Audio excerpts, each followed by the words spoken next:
Good afternoon, and thank you so much for joining us for today's Lunch with Haley. My name is Brad Smith. I'm the Director of SEO and Social Media here at Haley Marketing Group. I'm very happy to have Brad Biley, one of our senior social media marketing advisors, join us. And today we have the honor of talking a little bit about social media and creating an aligned vision. And when we were thinking through this presentation, we didn't want to do the same old what's happening in social media right now. Really, we wanted to be a little bit more forward thinking. So today we're going to talk about creating a strategic plan, not just what tactics to do on social media, but really aligning social media with your overall business goals. And then in the second half of the presentation, we're going to dig deeper into what we're seeing right now in the market and where we need to transition to over the next year or two, hence the 2020 in this presentation. So let's start off by talking a little bit about overall company mission.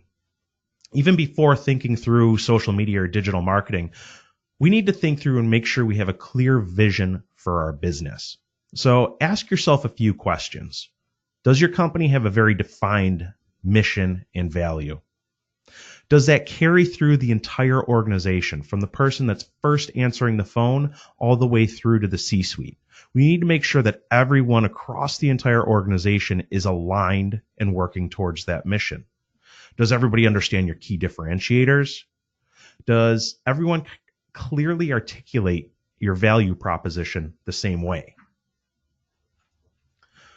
Or are things slightly out of focus? Does your sales team live and communicate the mission, or do they go rogue? Do they talk about different things? Do they share a different mission based on the prospect or based on how they feel that day? Are your recruiters 100% on board? And do they offer the same candidate experience across the board, or do things vary greatly from recruiter to recruiter? If you look at your website and your digital marketing assets, does it scream your value and your position, or are things a little foggy, a little bit blurry? When you get down to your social media posts, does each post have a purpose? Are you clearly defining your value and your mission throughout each post, or are you just posting a lot of stuff? Next, ask yourself if everyone throughout the whole company is working towards the same goal. And if you have a strong company mission and you've set some very specific goals, hopefully you vocalize those across the entire organization. So your business development department, your sales team, they should be closely aligned with the recruiting team. Is sales taking the right orders that the recruiters can fill? Are recruiters working on the right orders to drive revenue and help close sales? Do you have your resources allocated in the right places? Does each department work closely together? Is there communication back and forth? In order to have a strong business, a strong marketing program, and a strong social program, we need to ask ourselves these questions. And as leadership, spend some time really answering these and making sure that across the entire organization that everyone is working towards the same goal. Because we could have the best marketing in the world, but if we're not goal-driven, if we're not working all together towards the same goal, that marketing program is going to fail. So again, before we jump into social or digital or anything else, we need to have this foundation in place. And unfortunately, for many companies, not just in the staffing industry, but for many companies in general, marketing's broken. And it's broken because we didn't take the time to answer those questions. We didn't take the time to clearly articulate our goals, to think through where we want to get to clearly communicate that across the entire organization. And perhaps most importantly, to get buy-in across the entire organization and make sure that everyone is aligned and working towards those goals. So Brad, I know that you have a chance to work with a lot of our clients on really looking at their overall strategy and making sure that marketing is aligned with that strategy. What do you see? Would you agree that in most companies, marketing sometimes is broken and isn't aligned? Yeah. Looking at different companies across the industry, I would say that marketing is at times broken, and there lacks cohesion, there lacks consistency, and it's more built around the tactics and the stuff that can be done instead of actually thinking through the bigger picture. Why are we doing X, Y, and Z? Why are we on social? Why are we deploying content? Why do we have print collateral? making sure that all of that is consistent and in line with each other in a bigger strategy instead of just deploying tactic after tactic. For sure, yeah. And all too often, and we'll show this in a little bit, companies jump right into tactics, especially with social media, because that's the sexy stuff. That's the fun things to really get to. But we need to make sure that everything's aligned. So where do we start? How do we make sure that we have a clear vision? How do we make sure that everyone's bought in? And it starts here. Okay, it starts with these 5 keys. Number 1, we need to be goal driven. Brad, when we talk about being goal driven, why don't you expand on that a little? Being goal driven comes back to driving everything that you do back towards your business goals. Thinking about what you as an organization are trying to achieve in Q1, Q2, looking at 2019 on a top level, corporate level. What are your goals, and are they SMART goals? I know we're going to talk about that in a little bit, Brad, but can you quantify what your goals are? Not social media goals, more likes, more followers, but what are you as an organization trying to achieve? Definitely. And then number 2 is being more targeted. So before we jump into anything, we need to think through who we're trying to do business with. Who are we trying to recruit? Who are we selling into? And let's be much more targeted with our approach and clearly understand them. We need to be more strategic across the board. And instead of just jumping into tactics, make sure that there's a clear, defined strategy behind things. And we need to be aligned. So, Brad, when you look at a company that is clearly aligned, what's that look like? Everything works together. Everything is aligned with the main goal. Every post has a purpose. Everything that we do is very strategic and driven towards achieving that business goal and aligned in the greater success of the organization. And last but not least, we want to make sure that everything's measurable. Okay? If it's not measurable, we're never going to be able to benchmark and see how we're doing. So when we get to goals, remember that goals should all be measurable activities. We need to constantly check in, see where we're doing, measure that success, and then recalibrate if we need to. Now, if we've done all these things appropriately, this is really our process. This is really our approach and how things are going to look. So, Brad, if you don't mind, walk through this diagram a little bit, because I know this is something when a new client comes in with us, we sit down and we go through, and this is the process that we follow to make sure that everything's aligned. Yep. So the first thing and the most important part of this entire cycle is defining your goals, understanding what we're trying to achieve with the marketing strategy and the tactics that we're going to deploy in the future. From step 1, we need to understand business goals and quantify those business goals. What are we trying to achieve? What will success look like in 6 months, in 1 year? How can we define success, and what are those goals? As we move through the cycle, we want to define your target audience. As Brad was saying, we want to get very specific. Who are we trying to actively source? Who are we actively looking to acquire in terms of client acquisition? Who are we targeting? You know, we want to be specific in that because we don't want to be a solution for everybody, but we want to own the marketplace in a very tight niche. And if we think about that, we need to define our target audience. From there, we want to develop our messaging. When we think about messaging for passive candidates and active candidates, how you would talk to both groups of individuals is completely different. So for sourcing candidates, and that's our business goal, we need to generate more applications, then we need to make sure that our messaging is very strategic in how we're targeting those individuals. Continuing through the cycle, then we start to conceptualize our strategy and we outline our tactics. We get into the social media, content marketing, maybe it's print collateral. We start to think about what strategies and tactics will ultimately drive us towards our goals. And really, it comes down to then measuring the results and measuring our successes and quantifying those successes. Without being able to understand what was effective and what wasn't, we'll never know if we were really truly successful in the tactics and the strategies that we deployed. Otherwise, we're just shouting into the clutter. Terrific, Brad. Thanks. And as we mentioned earlier, sometimes we find that marketing's broken. We're jumping ahead without really planning. We're jumping ahead without looking. And I think this is where marketing campaigns, social campaigns, any marketing in general really falls short, is when it's not based on strategy. It's not based on goals. We skip right ahead to tactics. We don't define that target audience. We don't develop the message. We don't think through the strategy and what's going to be the best approach. And if we do this with social, if we do this with digital, if we do this with any type of marketing, we're setting ourselves up for failure.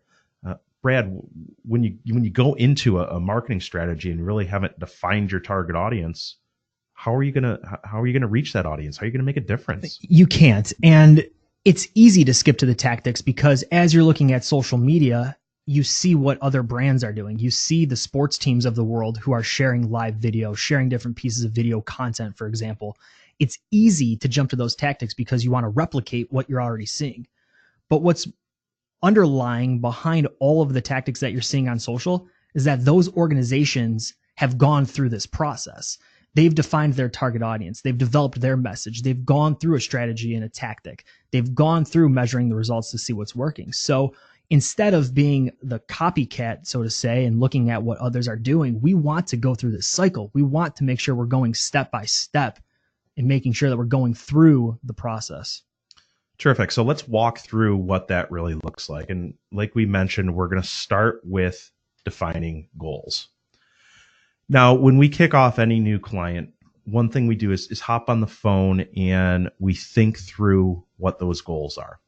And we ask very specifically, with your marketing program, with your approach, what are you really looking to achieve?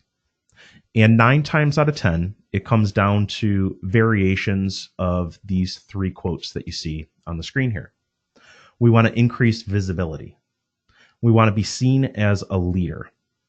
We want to be a great place to work. And you might be saying to yourself, yeah, these are all goals that we have internally here for our organization too. But if you dig a little bit deeper, these really aren't goals. These are wishes. So let's take the first one. Brad, what does it mean to increase visibility? How does that tie back to my overall business goal of driving more revenue? Increasing visibility would in theory mean being more visible on social media. More people can see us. We're in front of more eyeballs. But Brad, that's really a misconception if you think about goals because, visibility, not all visibility is good. Yeah, certainly. I mean, your key executive in your company could have bad visibility because of some publicity issue. Yep. That would mean that you'd be getting increased visibility, certainly wouldn't help bottom line profits. Correct. So it's not a very specific, clear goal. Yep. It is measurable. We can measure visibility in some cases, but it's not specific. We want to be seen as a leader. Again, does being seen as a leader contribute to bottom line revenue? It may or may not, but it's not a clear goal. And also we want to be a great place to work. Again, that could help you achieve your goal, but in and of itself, it isn't a goal. So when you're thinking through goals overall for your business, for your marketing, for your sales function, really we need to think through and develop SMART goals. Brad, I'm going to let you kind of take this one because you've been a big proponent of SMART goals. Walk through what SMART goals really are and really why they're so important. Yeah, SMART goals help you quantify that hope or a wish and turn that hope or a wish into a goal, something that's actually achievable. SMART goals are specific, they're measurable, they're achievable, they're realistic, and they're time bound. If we walk through a real quick example here, you might have a goal of more applications. More applications is really a hope or a wish. You're hoping that you generate more applications from the candidates in your local market. If you say, Brad, I want to generate more welding applications, now we have something that's specific. You say, Brad, I want to generate 50 more welding applications than I generated in January. Now we have something that's measurable. We'll assume that's achievable and realistic based on the industry that you serve.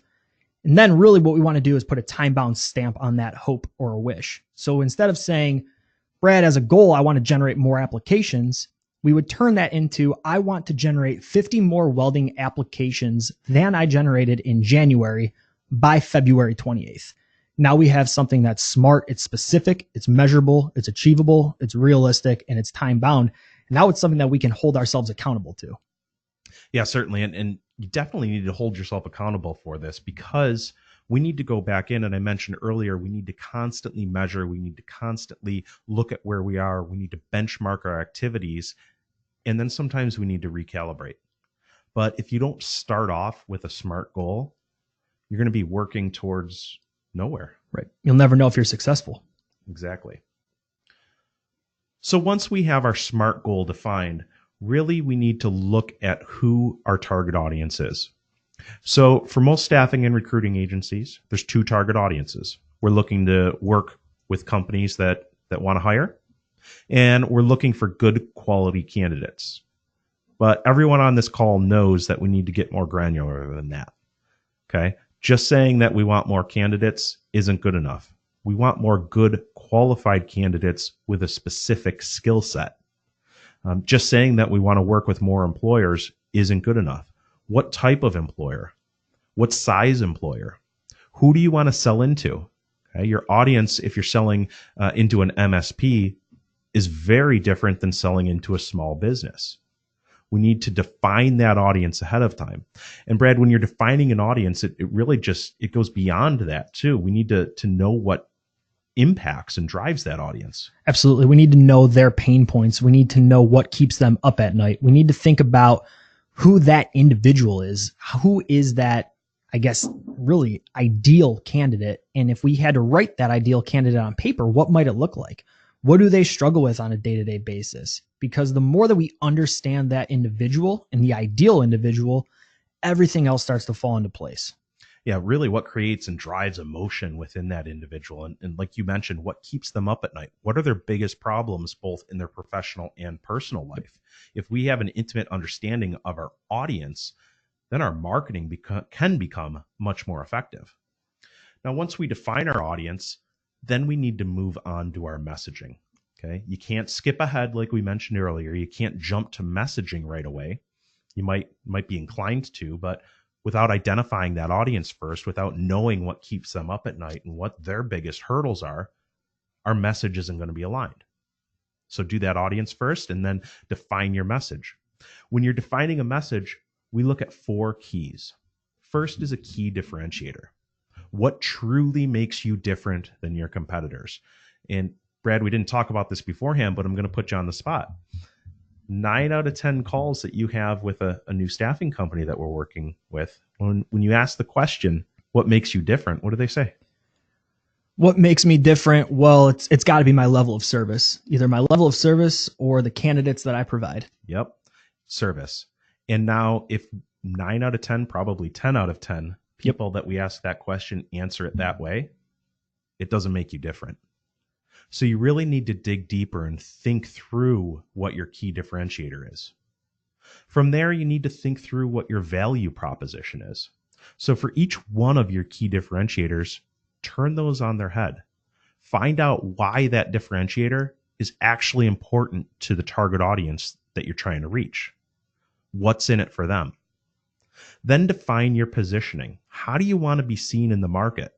And we love to use the analogy of the grocery store. You walk into a grocery store, and if you're familiar with that store, you know right where the cereal aisle is, and you know pretty much where to find your favorite cereal on that shelf. Well, you need to determine what aisle you're in the grocery store. You need to determine what shelf you're on and what position you have on that shelf. And then you need to get everyone in your organization and your company aligned in sharing that positioning message. And then from there, you can develop a core story. So really, how does all of this tie together? How does all of this impact your target audience and solve their problems, make their lives better? Now, once you define your message, again, get buy-in across the entire team. Make sure that your salespeople are representing your key differentiators, your value proposition, your positioning, your core story consistently. Make sure that your recruiters are carrying this through. Make sure that anyone that's facing or talking with a client carries this through. You need to make sure that you have a strong message. And then when you get into marketing and tactics, make sure that that message flows through all the way through. Once you have your message defined, then we can really look at the strategy. And there's a lot of different strategies. Today, we're talking about social media, but even before you think through that, you really need to determine if inbound marketing is the right strategy, or do we need direct marketing? So Brad, I'll let you speak to this point a little bit. Yeah, when it comes to conceptualizing your strategy, you really need to think through what is the most efficient and effective way to get in front of your target audience with the messaging that you've crafted. If you're looking at targeting new clients in a very specific area and you have a Dream 100 list, could you use social media? Sure, you could. But using direct marketing and going directly to that Dream 100 list might be more effective and more efficient. So when you think about conceptualizing your strategy, for me, it comes down to efficiency and effectiveness. How can you get in front of your target audience with the messaging that you've defined the quickest and the most effective way? Terrific. Thanks. And once you've then defined your strategy and really thought that through, here's where you get to the fun stuff. Yep. Finally, we're getting to the tactics. So how are you going to get this out into the market? What tactics are you going to use? What platforms are the best to reach your target audience? What platform is really going to help you convey that message and that position and your value to the audience? Anything to add there, Brent? No, the tactics are the fun point or the fun part. And that's where I think the reason why so many staffing firms and marketers skip every other step in the process is because they're seeing what others are doing and they completely ignore that cycle. But we can't just jump to tactics. We need to think through that whole comprehensive list of what we're doing from point A to point B, how we can get through this, and at that point get to tactics. Yeah, and I think it's really just human nature. And we even fall victim to this ourselves. When we sit down and we think through a problem and say, hey, you know what, our clients have lost a lot of traffic from Indeed. How are we going to help replace that? It's often easy just to jump right to tactics and think through and try to solve that problem immediately. But if we don't follow those steps that we just discussed, we're going to be missing out on some key components, and we might be throwing tactics out there that don't work. Right. And it's all about making sure that what you're doing is effective, looking at the data. And without analyzing all of that, you won't know if you're successful. Terrific. So up until now, we've talked a lot about theory. So we're thinking through our goals. We're thinking through who we're trying to target. We've talked about our messaging. We thought through our strategy. We've looked at our tactics. All right, now let's begin some of this deployment. And for the rest of today's presentation, where we're going to really focus is on what we're seeing right now in the market. Then we're kind of getting our Haley marketing crystal ball out and trying to predict where social media is heading in 2019, in 2020, and beyond. So what things should staffing companies be doing? What do we have to change from a tactic and from a strategy standpoint to really drive effectiveness and help staffing and recruiting companies meet their SMART goals? So let's start off right now and think through how many staffing companies approach social media. And today, for many companies that we talk to, social media equals young. So what do I mean by this? Social media is the platform and the tactic that people give to the youngest individual in their office, or they offload to an intern because candidly, and I'll use myself as an example here. I'm 28. I've been on social media since MySpace and social media became a thing. So it's easy to say, hey, let's throw it to the youngest person because they've been immersed in social media their whole lives. Yeah, so right now we're seeing this across the board when we talk to companies and they say, well, yeah, our social media is handed off to one of the younger people in the office. The challenge there, though, is does the youngest person in the office truly understand the target market? Do they understand the buyer as closely as the CEO does, as someone that's been in the business and been through the ups and downs in the economy and how that impacts the hiring cycle? Do they have the domain knowledge and expertise to really carry that through and position your company as a leader in the market that understands workflow, fluctuations, risk, all of the things that truly go into being a strategic workforce partner? They may, but most likely what you need to do is leverage all of that amazing expertise in your office. So in 2020 and beyond, we need to look for input from all levels, from the senior people in your organization down to the new hires. We need to get input from everyone because everyone has a different perspective. But if we're just handing that off to the youngest person in the office, oftentimes we're missing out on that overall strategy. and really the key things that are going to differentiate your company. Now, I say all the time, you wouldn't hand off your sales function to an intern that doesn't completely understand the industry, but the sales call is happening to one prospect. On the flip side, if you're handing all of your social media efforts off to an intern that has no background and no experience in the business world, and they're reaching thousands of people with your message, that could be hurting you. Yeah, absolutely. And it takes so long to build a reputation. It takes so many hours, sleepless nights, weekends that you've worked to build the reputation of your staffing firm, of your recruitment firm. You don't want to ruin that reputation because of one social media post that goes awry. So having input from all levels allows you the opportunity to think through the goals, the strategies, the messaging, your target audience, think through as a top level what you're trying to accomplish, and then how you'll use social to leverage different tactics to reach those goals. Terrific. Yeah. So have those meetings, have those discussions, pull in senior leadership, make sure that everyone is aligned and you're carrying through that same message, and things that you're posting on social really support that message and live your brand. All right.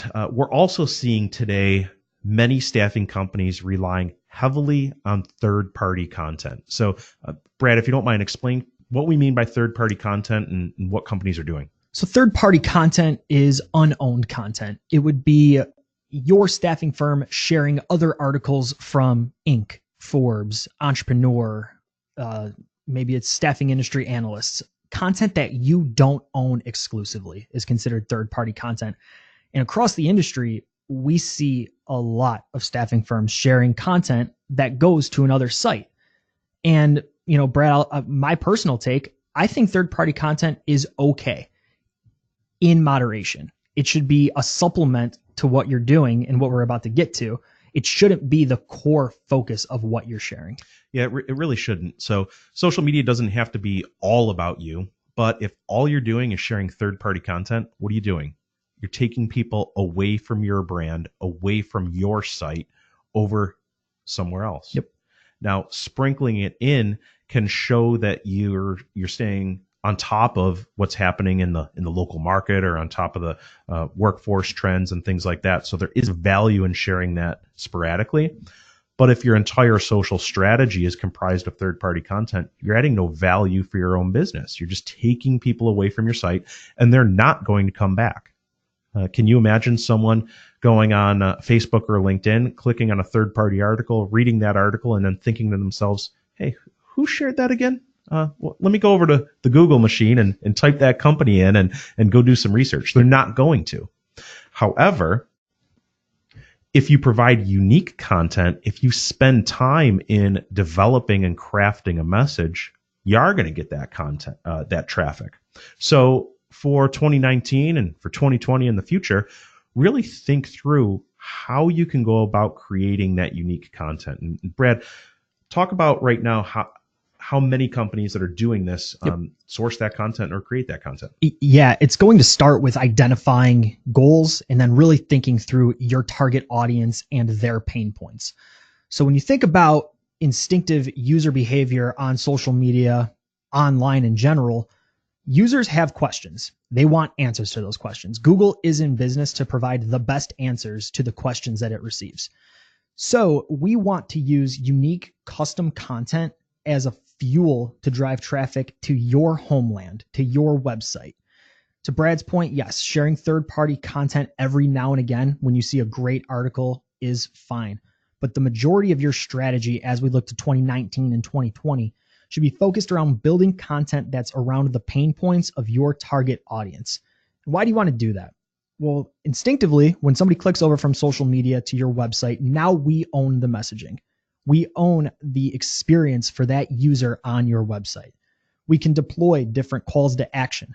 We can deploy different fly-ins, and we can start to navigate them from page A, a blog, into an actual applicant or into a prospect that reaches out to you about your services. We control the message. So we want to not only give them the best answer and make sure that every post has a purpose, but we also want to make sure that every post has a resolution, that every post drives somebody to a conversion page where they can take action. And every post really needs to be aligned with that target audience that you're looking to get in front of. And I love these two examples that are on the screen right now. With record low unemployment rates, not that many people are active job seekers right now. Okay, so what do we need to do? We need to market to passive job seekers. We need to create a compelling reason that they should consider and look at new opportunities. It's never been better for them to improve their professional position. So we can walk through and outline the 6 reasons it might be time to start looking for a new job. So we're thinking through the target audience. We're thinking through what their pain points are. We have a goal in mind, and our content is focused on that goal. With the other example, what we've heard from a lot of our clients is that their clients, the companies that they work for, are dealing with staff retention issues. So thinking through their biggest headache, we know that HR and hiring managers are dealing with high turnover. We're thinking through how we can be a partner to these organizations in helping them combat turnover and being a trusted resource. So we're thinking through the headaches, the obstacles, the challenges, and then we're crafting and creating original content that we can post on a website. We can get traffic through search. We can get traffic through email marketing. We can position and share this on social and drive that traffic back to us. But instead of sharing third-party content, we're controlling the message. We're controlling the traffic, and all of that's funneling back to our website. All right. What we're seeing again today is automation. So there are a lot of great tools out there, efficiency tools. There's Buffer, Hootsuite. There's literally hundreds of tools that can help us automate our social media and help us work a little bit more efficiently. The challenge here is that the social platforms have really taken notice, and they know when it's not a human logging in and making these posts by themselves. They know when things are scheduled and automated. So Brad, what are you seeing, and why do we need to reconsider automation? Yeah, automation, and let me take a step back here. Scheduling tools are a great way to improve efficiency. The scheduling tools like Buffer, Hootsuite, they allow you to schedule your messaging ahead of time. And while that's okay, what we don't want to do is automate job after job after job. We don't want to run the same post every single time. Because, as Brad mentioned, social platforms are picking up on that. They want a very customized approach to social media.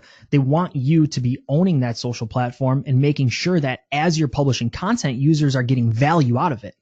And what they've found, and what we continue to see, is that automation and the consistency that looks the exact same, users don't typically engage with that content. They engage with thought-provoking, thumb-stopping content. So if you see on your screen right here, for example, there's an example on the left-hand side that we grabbed from, it's a little outdated, but 2016, just an example that we had at the Office of Automation. And you'll see that it's just job after job after job.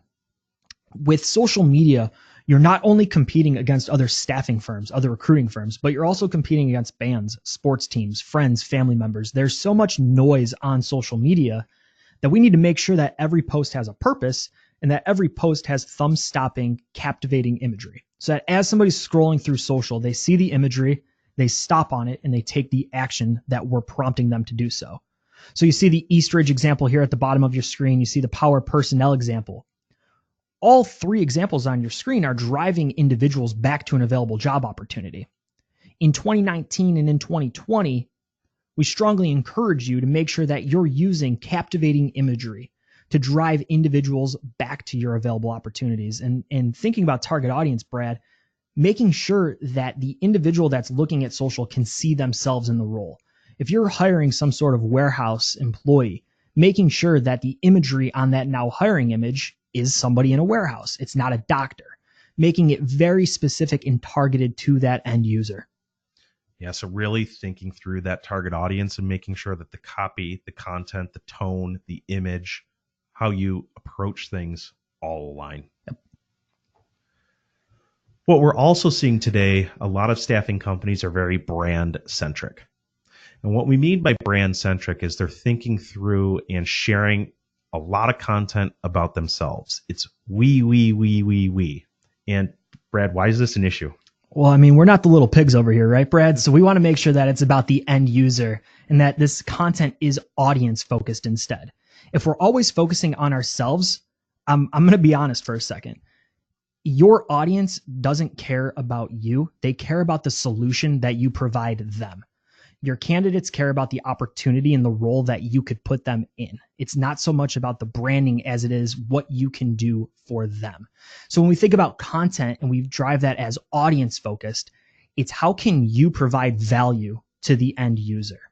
How can you share content? How can you provide resources? How can you provide job opportunities that are audience focused and talk about the pain points and the challenges of that end user on social media? Yet on screen right now, there's a few examples. Now, we mentioned earlier how important it was to go through all of those key steps and not just jump to tactics. And if we just jump to tactic, we might not be sharing content that's really relevant towards the target audience. So if you look at each of these examples, it's very focused on the end user, the buyer or the candidate. It's thinking through what that person's biggest pain points are, what their biggest work or personal challenges are, and then crafting a content strategy around that. So we've clearly identified individual types of people or personas that we want to market to, and then we're creating a content calendar for each one of those. And Brad, when you're planning out content for our clients, is this the approach that you're taking? Absolutely. Yeah, we're going to start with goals and we're going to think about what we're trying to achieve on a business level. And then we're going to deploy content to drive people back to the website so that they can ultimately learn about the client and take action once they're on the site. The content is a fuel to get somebody back to the website.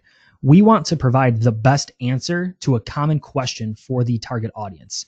So whether that's employment metrics or it's how to land your next job, thinking about the passive and active candidate, their different pain points. Ultimately, we're thinking through what their questions might be so that as they're scrolling through social, as they're scrolling or doing a Google search, they come across the article, they're taken back to the website, and then they're funneled to a conversion page. Yeah, and I would just get in the habit of asking all of your clients and candidates a simple question. How's business? How's life?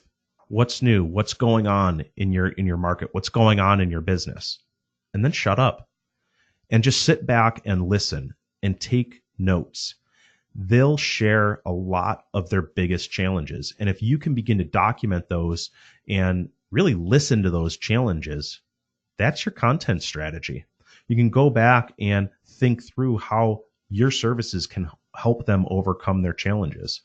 Teach them, educate them, walk them through how they can overcome those challenges. Share case studies about other clients that you've worked with that have overcome those challenges. And that's how you really differentiate yourself. It's not telling people that you provide better service. It's showing them how you solve their problems. Yeah, one point really that I love to start at with content is what question do you get day after day that you never want to answer again? Think about the common questions that you get that take 5 to 10 minutes to respond via email. Answer that question instead on your blog. And next time you get that question, drive people to the blog. Brad, that's a great question. We just answered that on our blog. Please check out the website. Here's the direct URL. Let us know if you have any follow-up questions. Save yourself those 5-10 minutes every time you get a repetitive question. Perfect. And next item on our list, today we're seeing things in social that are more text and image based. Okay, so we've transitioned in the past from just being more text focused. Now we're tying really nice images to it and we're thinking that through. But where are things really heading in 2019 and 2020? And it's really about rich media. Rich media is going to rule social media moving forward. And what do we mean by rich media? Well, we're thinking through things like infographics, and we're thinking through video. The social algorithms place a stronger focus and will offer more visibility to rich media. Google and Bing and Yahoo, when they're looking at whether your site should rank ahead of a competitor, they're looking at content on your site. They're looking at how frequently you add content. They're looking to see if you have rich media on your site. These are very important. As we move forward, it's going to be imperative that you look to do some of these things. Now, video doesn't have to be expensive to produce. And Brad, maybe you can share some ideas on what you're seeing in the market here with clients that are sharing sharing videos. Yeah, you no longer need a production studio to put out great video content. You have a production studio in the mobile device that is sitting in your pocket or your purse right now. You have a camera on your smartphone that's just as powerful, if not more powerful, than a camera that you could buy with a given, budget. Ask recruiters, ask your team hard-hitting questions that they could blog, and ask for their take. Film their response, post that to Facebook, post that to Twitter, post that to LinkedIn. Run that video content, but start from the square root of thinking through common questions that your target audience might have, and be the solution and be the resource that they're looking for. What's going to happen then is as individuals start to see that content, you'll build your personal brand. And we're going to talk about that in a little bit. So I don't want to jump too far ahead, Brad, but you'll start to build trust with your audience because of that video content. You'll start to build respect from your target audience, but it starts with just pressing record. Yeah, it sure does. And we'll get to that here in a moment. The next thing that we're seeing in the market today with staffing firms is making it company focused. So talking about the company as a whole. And while it's great to carry through this brand, what we see and the research shows us that your clients, the companies that you're trying to sell into, the candidates that you're trying to recruit, the reason they work with your business isn't because of the name on the front of the building, in most cases. It's because of the relationship they're building with the individual team members.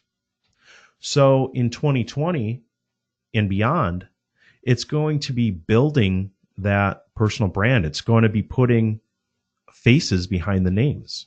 And here are a few examples. And Brad, I'll let you talk a little bit about this. And I think we're doing a nice job of carrying this through with video and other components. But why is this really important? With different video content on a personal level, as you start to grow the personal brand, you start to also grow the umbrella that is the organizational brand and the company brand. So if you look at the screen, we have different examples from throughout Haley Marketing Group. We also have a client example that we're going to touch on very briefly in a second here. But if you think about how everybody in your office has a unique brand and how they have unique personalities and different characteristics, more importantly, they have a knowledge and a skill set that they could share. They have information that they've built up over years that they could share with your target audience. As you grow those personal brands, you start to amplify how many people see the organization, how many people see that logo, but it's all done in independent silos through personal branding, making sure, of course, that it's all under the main company guidelines, making sure it's all in brand. But if you think about your company brand, how many people could see a post on your Facebook page? If you have 100 likes, you have the likelihood that maybe 3 to 5%, 3 to 5 people are going to see that post. If you have 1,000 connections on LinkedIn, you've just now dramatically improved the amount of people that could see that content. Yeah, and this gets back to the key of making sure that everyone clearly understands the company mission, company values, company messaging. Because if you don't start with that, and then people begin going rogue and doing their own things, you're not going to carry through that brand consistency, and things are going to compete. And that's exactly why we said input from all levels as the first tip today. Making sure you're getting that top-down input, but also input from all people sitting around the table makes great sense. And as we mentioned earlier too, rich media is really going to rule things as we move forward. If you look at the example in the lower right corner, you can see that this video was viewed over 1,900 times. Now, I had the opportunity to speak at Staffing Industry Analysts Healthcare Staffing Summit about social media, and I did this as an experiment. And in that conference, I had the chance to probably speak in front of 120, 150 owners, and it was a great opportunity, great visibility. But before that, I recorded a real quick video, as Brad mentioned, on just a smartphone, no full production studio, and posted this on social. So I amplified my reach from just 120 people in that room to close to 2,000 people just by filming a 15-second video. So there's power in rich media. There's power in social if it's done effectively.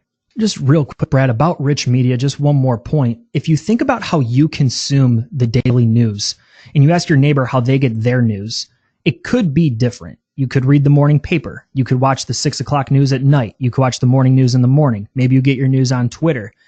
if you think about how individuals get their news, content is the exact same. You can't just rely solely on one pillar. You need to think about all of these other areas. And that's where rich media really comes into play. Thanks, Brad. The next item we want to look at is shouting. And we see this a lot. People are filling up their social feeds. They're shouting. They're looking at driving more and more posts and adding more and more to their platforms. And really, it's not about that. It's about listening. And Brad, we've got some great listening tools here, and I'll let you get into these examples. Yeah, we want to join the conversation. If you think about going to a networking event, you wouldn't just walk through the door and start yelling, hoping that people come and talk to you. Instead, you would join a conversation, you would listen to what's being said, and then you would join that conversation. Looking at Facebook groups, LinkedIn groups, listening to what others are saying, and then offering feedback, offering your resources, offering any way that you can help. Another thing that we want to do is actively monitor online reviews. And Brad, I'm going to pass that back to you because online reviews are really your specialty area here. Yeah, they really are. And you're looking at a message that's created by the public. We need to make sure that we know what people are saying about our company. We need to make sure that we're monitoring this. We need to be proactive about this and really control that message. And there's some tools and technology that can help you do this. But really, we need to look at that message because people trust online reviews. And we don't often think of online reviews as social, but they really are. So make sure that you understand what's being said, take a proactive approach, and let's really control that message. The next item we're going to look at right now, today, I think too many staffing and recruiting companies are relying solely on organic reach. They think of social as a free platform, and it's really underused. And for 2019, 2020, and beyond, really, we need a paid strategy. It's going to be required to really drive the engagement and the results that we want. So a lot of staffing companies may have 500,000, 2,000, 3,000 followers. But if all we're doing is organic reach and we're not putting any paid behind that, we're not getting in front of new people, and we're not even reaching our total following. And Brad, you've got some good examples here. Yes, if you look at the example here, what I pulled on the graphs on the side are showing you organic reach versus paid reach. So on a given day, if we post for this one organization, and this isn't a screenshot from HTSS, though that's an ad example, it's different data. We have an organic impressions. The number of people reached because of our social post was around 300. If we look at how many we reached from paid acquisition through paid means, almost 15,000 individuals on that given day.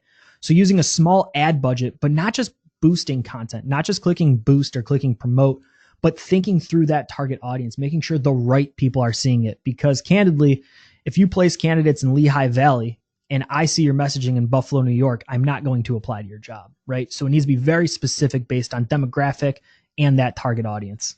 And what's great about paid is that we can get really granular. So we can think through who exactly the right target audience is, their geographic focus. We can think through what they're interested in.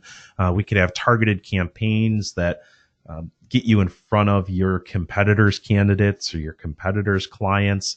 We can export your data out of your ATS and target those people so that you can dramatically increase redeployment rates, drive recruiting costs down. So if you're not using paid strategically right now, you're putting yourself at a disadvantage. The other thing that we see is all too often we're focused on likes and followers, and we're looking and tracking the wrong metrics. Where we really need to get to is thinking through conversion.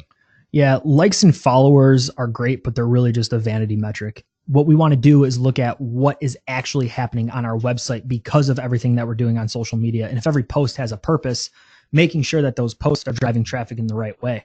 So if you look at the graphs on your screen, what we did is we pulled data from Google Analytics from one of our social pro clients here at Haley Marketing Group. And what we looked at was how many people came to their website in a given date range from social media. From there, we refined that into how many people looked at their job board as a result of social media. And then finally, we went one step further and looked at how many people came from social media, looked at a job, and then got to that job's thank you page. So we got very specific into looking at direct conversions. So not an assisted conversion, somebody came from social, left, and came back, but in one flow, how many people came from a social platform, looked at a job, and then submitted an application. This is where we need to be in 2019 and 2020. Does every post have a purpose? And are you driving applications or job orders because of everything that you're doing? We're also seeing today that a lot of people are focused on visibility, and we brought this up front at the beginning of this presentation when we talked about goals. All too often, we hear back from staffing companies that their goal is to increase visibility. We need to change that, and the goal really needs to be tied into lead generation, which Brad spoke to just a minute ago. But really, we need to think that through. And here's another example. Yeah. Are you thinking through how many people are seeing your post on social? Is that your KPI? Or are you looking at what's happening once they get to your website? So the graph on your screen here is looking at UTM parameters and is looking at Google Analytics and understanding how many people clicked the button on the bottom of this specific homepage in a given date range. What we can then do is even refine that data a step further and say, okay, in the month of January, 100 people, for example, clicked on this button, and of that, 15 actually applied to the job. But being very, very specific into how we are measuring conversions and how we're generating leads because of what we're doing, not just thinking about visibility, likes, shares on social media. Because Brad, candidly, in this industry, people aren't sharing content. They're not clicking like. If you think about active job seekers or even passive job seekers, more importantly, if somebody's passively looking for work, they're not going to share a social post because their boss is going to then see that social post.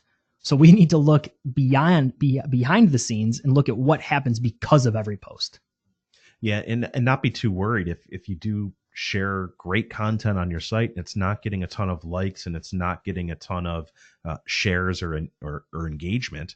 Those are, like you mentioned, vanity statistics. We're really looking at traffic. We're really looking at what action people took from that post. So just make sure that you're not looking at the wrong metrics that truly aren't tied back to your SMART goal. And that's the reason for developing that SMART goal up front. So we've talked a lot today about overall strategy, theory, messaging, goals. We talked about tactics, what we're seeing in the market today, and where we need to really evolve to. Now what? And it really ties back to this cycle. We need to define our goals up front. We need to make sure that those goals are SMART goals. We need to make sure that they're communicated from the top down in the organization. We need to make sure that everyone is bought into these and is using the same language. We need to define our target audience. If we skip ahead and we don't define our target audience, we're doing ourselves a disservice. And I think of a very specific example. We were working with a travel nursing company that wanted a hip, cool, new, vibrant website, something that was trendy and knock your socks off. And what they did is they thought that would help achieve their goal of attracting more candidates.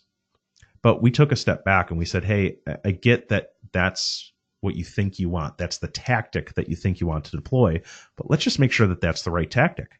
And after we did more digging and we actually looked at the people that they've placed out on assignment, it wasn't young, new nurses that were new to the industry and looking for travel. It was quite the opposite. It was people at the other end of their career that were transitioning out of traditional opportunities and looking to travel. Now, had we just jumped ahead with that tactic without taking a step back and truly defining the target audience and what's important to them, that marketing strategy would have failed. We could have had the best, most cutting edge website in the world, but it wouldn't speak to the right target audience and it would have failed. So take the time up front, define your target audience, make sure that is in fact the right target audience, and then dig deeper into what keeps them up at night. Only then can you develop the message that's going to work for that audience, and then jump to the strategy and jump to the tactics. And Brad's mentioned it a few times. At the end, really, we need to measure results. Absolutely. Look at the data to identify if you were successful or if you need to go back to the drawing board. Terrific. We're going to wrap things up here shortly and open things up to questions. I want to encourage everyone, use the questions panel in the right-hand sidebar. Ask your questions. We'd love to tackle these. And I would be doing us a disservice if I didn't mention this amazing bundle and opportunity that we have. We're excited to relaunch our Digital Dominance Bundle. It's bigger and better for 2019, and it really takes advantage of all of those things that we mentioned that we need to start doing in 2019 and 2020. And we've reevaluated, we've recalibrated. We see what works, what doesn't, and have reinvested and redeployed a lot of our resources to help achieve these things. Yeah, throughout 2018, we spent roughly 6,000 hours understanding what works, but more importantly, what doesn't work when it comes to social media and social recruiting, specifically for the staffing and recruiting industry. Digital dominance is back. It's better than it was in 2018. And really what we're doing is reevaluating the tactics that are most successful so that we can deploy those tactics for you to generate more applications and more job orders. And if you'd like more information about this at the end of the presentation, before you close out, there will be a survey. We'd absolutely love your feedback. Let us know if you want more information. Now let's open it up to some questions. And you can feel free to type in questions into the panel. You can reach out to us via any of the methods on the phone here. And as questions are coming in, I also want to encourage and remind you to sign up for future Haley Marketing webinars. Our next product demo webinar is coming up on Tuesday, February 19th, and it's looking at plugging the leaks in your staffing website. So we're going to look at staffing websites where traffic is being lost, where conversions aren't happening, and what you can do to really fix that. And then we're going to look at the next Lunch with Haley on Thursday, March 7th. And that's going to be a great one. It's going to be the lessons from the 2019 Executive Forum. So we have a team of, I believe, 4 or 5 people from Haley Marketing Group that are going to be at the Staffing Industry Analyst Executive Forum, learning all about what's happening in the industry, hearing from some amazing thought leaders, learning as much as we possibly can, and then bringing that back to share with everyone and showcase the lessons that we've learned. All right. So with all that out of the way, we've had some great questions come in. Several people have asked if this webinar recording will be available after today. It certainly will. It's being recorded. We'll get that posted up on Lunch with Haley, and then we'll share more after that. A few people have also asked if the slides are available. They certainly are. In the chat window, there is a link to download all the slides from today. And some other very specific questions came in. First, from Andrea, how can you be proactive with online reviews instead of reactive? Great question. So not to turn this into a sales pitch at all, but if you go to our website under services and look at reputation management, you'll see a process for doing this. So it's really getting proactive about surveying your candidates and your clients. So it's going out there and actively asking them about their experience in working with you. And that's essential feedback. You should be doing this regardless of reviews. You need to know what's happening in your market and how you're performing. But what we can do is gauge people's experience in working with us, and we can gather and solicit their direct feedback and testimonials. We can encourage those people that had a great experience to take that next step and leave a positive review. For those that had a bad experience, we want to know more about it. We want to have a candid, private conversation so that they feel like their needs are met and don't feel the need to go out and shout that to the world through Facebook or other places. So that's what we really mean by being more proactive, and there's technology to help you do that. Next, Emma wrote, I love this question. Do you have any tips for growing our YouTube audience? Brad, I'm going to throw this at you, and then I've got some ideas too. Yeah, with growing your YouTube audience, the first is going to be consistency on that platform and really making sure that you build a channel that individuals understand what you're doing on that channel. So consistency is key. Think about your favorite TV show. If it airs every Tuesday at 8:30, you know that that show is going to be live every Tuesday at 8:30. As you look to YouTube, also have that sense of consistency with your channel. There's also ways to optimize every single video that you post. And Brad, I know you've done that for a couple of our Lunch with Haley episodes. So if you want to touch on SEO for YouTube, I think that's a great way too. Certainly, yeah. A great tool that I love is called TubeBuddy, T-U-B-E Buddy. And it helps walk through the key elements to a great YouTube video and make sure that it's optimized. There's a free version, there's a paid version. The free version is a great place to start, and it'll walk you through the essential tips. At the end of videos, you want to be very specific. You want to ask people to subscribe and like. TubeBuddy has some tools built in to help make that process easier. As Brad mentioned, you want to make sure that your channel's set up effectively. You want to make sure that you're using things like playlists effectively, and almost use the Netflix mentality. We want people to binge watch all of your episodes and drive those views up. Let's make sure that we use playlists so that the next video that relates to the one that somebody just watched auto launches. So all those things can go into making things more effective and getting more followers there. Thumbnails are also critical on YouTube. If you think about how you're not supposed to judge a book by its cover, individuals are absolutely doing that on YouTube and judging the video before they even click play. So making sure the thumbnail is captivating, it catches the attention of the viewer, definitely want to make sure that's used as well.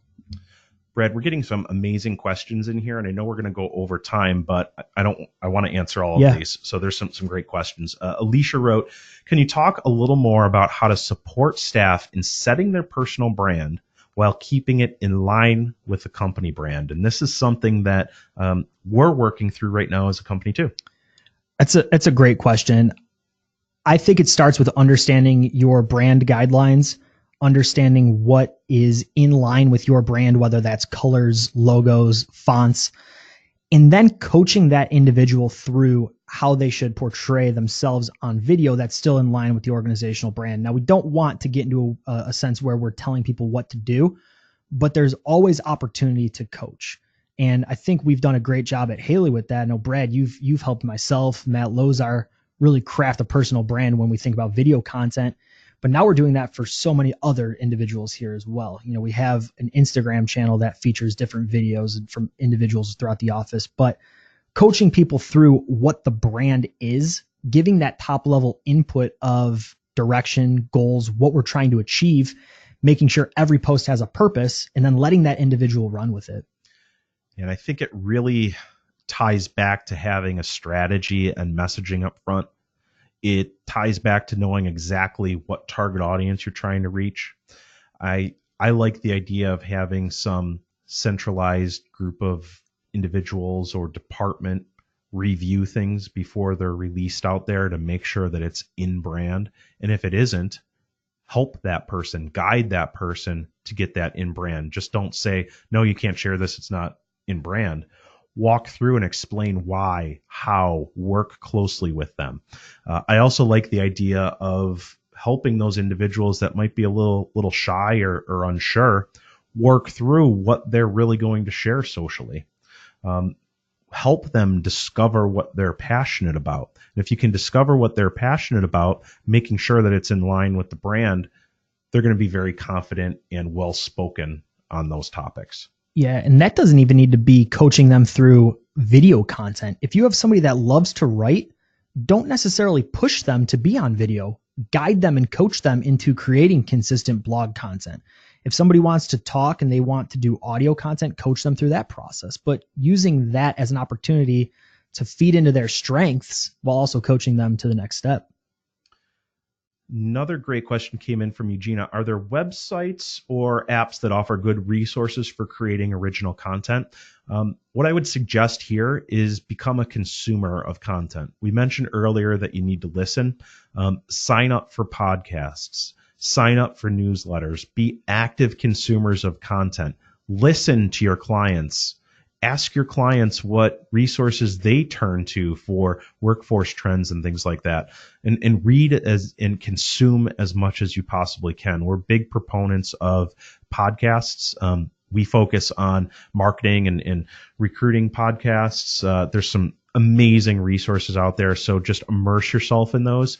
And as you begin to listen to more and more content, you'll create and think through how that content really applies to your target audience. And then you adjust it. You don't copy, you don't steal, but you adjust that content and think through how it really relates to your target audience. And that's great original content. And Brad, while you're looking for the next question there, I do want to give a humble plug for the Secrets of Staffing Success, which is the podcast put together by Haley Marketing Group. So if you're into podcasts, you like audio content, please subscribe to the Secrets of Staffing Success. Kelsey brought up a great question and a great point. It's at what point might targeted ads or posts be considered discriminatory? From a legal perspective, she worries that targeting too directly may put us at risk, and it certainly can. Just like any other job posting, we don't want to focus on age. Okay, we don't want to discriminate on gender or race or ethnicity, anything along those lines, anything that could be discriminatory, we can't do. Okay, so you really need to think that through a little bit. And age is a biggie.